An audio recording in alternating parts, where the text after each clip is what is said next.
Ok, aujourd'hui parlons de ce mot. C'est simplement le mot anglais pour nucléaire. Ce mot a normalement deux prononciations. Et vous ne serez pas surpris de savoir que c'est simplement la différence entre l'anglais britannique et l'anglais américain. Et ça, c'est surtout par rapport à la prononciation du U.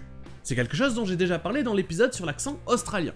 Dans beaucoup de mots avec un U, en anglais britannique, vous trouverez le son you, le son ye et le son ou, you, comme le mot tu, you.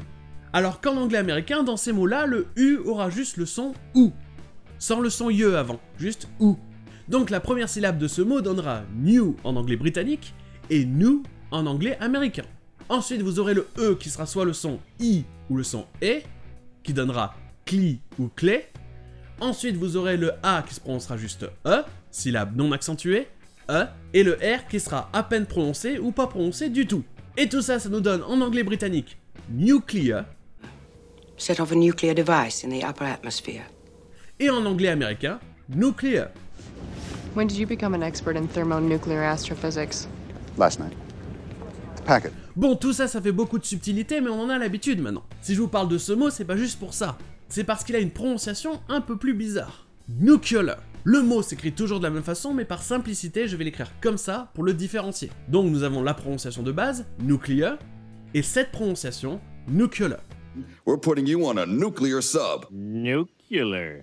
It's pronounced nuclear. Whatever. Nuclear. Ici, en fait, c'est comme s'il y avait le son ye entre le C et le L, et que le EA à la fin était considéré comme une voyelle qui se prononçait E. Donc ça donne nuclear. Nuclear. Nuclear. Cette prononciation est assez répandue, mais elle est en général considérée comme représentative de quelqu'un de pas très intelligent. I played a nuclear psychiatrist in a James Bond movie. Look, what do Eh bien, comment est-ce qu'on est passé de nuclear à nuclear? Eh bien ça, c'est probablement parce qu'il n'y a pas d'autres mots en anglais qui se prononcent comme nuclear, alors qu'il y a d'autres mots qui se prononcent comme nuclear. Comme par exemple, muscular, être musclé, Who, me? No, come on, I'm way too muscular for their taste. popular, être populaire, I might become popular. I might fit in with the popular kids. quelque chose de régulier ou de standard, regular, I'm talking to myself on a regular basis, so... ou alors si on va du côté scientifique, vous aurez moléculaire, molecular.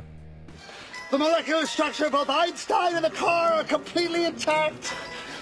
Et tous ces mots finissent par le son yola. Nuclear, muscular, popular, regular et molecular. Et donc, en entendant le bizarre nuclear, beaucoup de gens ont entendu nuclear, comme ces autres mots qu'ils connaissent bien. Et ça, c'est resté et ça s'est répandu. Mais la prononciation que vous trouvez tout le temps et qu'il faut utiliser si vous voulez pas qu'on vous regarde bizarrement, c'est nuclear, ou en anglais britannique, nuclear. Whatever it is, it's nuclear. À demain!